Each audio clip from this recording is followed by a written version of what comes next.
دا په لغمان ولایت کې د لرګیو له تختو څخه د کورونو او دفترونو لپاره د الماریو، تختونو، څوکیو، کوچونو او د نورو توکو د تولید کارخونه ده چې له ګاونډي هیواد پاکستان څخه د تازه راستون شوي هیوادوال له لوري پرې پانګونه شوې. د یادې کارخونې مسؤل وایي په خپل هیواد کې له پانګونې خوښ دی او له نورو کډوالو غواړي چې په هیواد دننه دې په ډاډه زړه پانګونه وکړي. زه کډوالو کې رالم د پاکستان نه اوسه او دا فرنیچر کار می شروع کو او پاکستان کې مې همدا کاروبارو او خوشاله یو لخره او د نورو کډوالو ته مې دا گزارش دی چې هغه دې راشي د افغانستان کې کار زمینه برابره کی ان شاء الله کاری کیږي امنیت دم د هر شی برابر دی او ان شاء الله مشکلات نشته دیږي. په ورته وخت کې په یاده کارخونه کې بوخت کاریګر خوښي ښیي چې په خپل هیواد کې ورته د کار کولو زمینه برابره شوې. الحمدلله خپل هیواد کې خوشاله یو.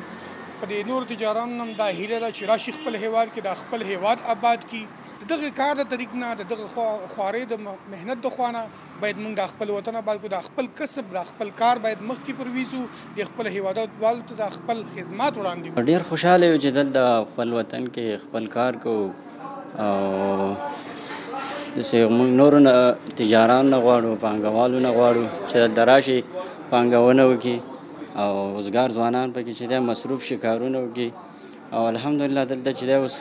زمینه برابره ده، امنیت صحیح دی. انشاءالله موږ غواړو د ډېر نورو تجارانو نه چې موږ سره دلته همکاري وکړي، کارخانې جوړې کړي او روزګار ځوانان پکې کار وکړي. بل ورته د لغمان ولایت د صنعت او سوداګرۍ ریاست مسؤلین وایي له پانګوالو سره په بشپړ ډول همکاري کوي او هڅه یې دا ده چې دوی ته په بیلابیلو برخو کې اسانتیاوې رامنځته کړي.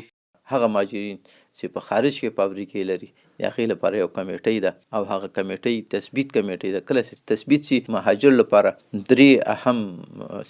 خصوصیات دي یا درې هدیې دي یا درې شی ورته هغه کیسې هغه ده چې ځمکه ورته مفته ورکول کېږي، ورسره یو نمره ورکول کېږي او بل یې هغه مهاجر چې فابریکه خپله لا انتقالي ماشین آلات د هغوی محصولات نه اخیستل کېږي او په ضمن کې هغه مهاجر 2 موټره د خپل دغه شرکت یا دغه فابریکې په نامه راوړي، د هغوی نه هم محصول نه اخیستل کېږي. یاده دې وي چې د افغانستان اسلامي امارت په دې وروستیو کې په ټولو پانګوالو غږ کړی چې د افغانستان له سوله ییزې فضا څخه په ګټې اخیستنې د هیواد په بیلابیلو برخو کې پانګونه وکړي.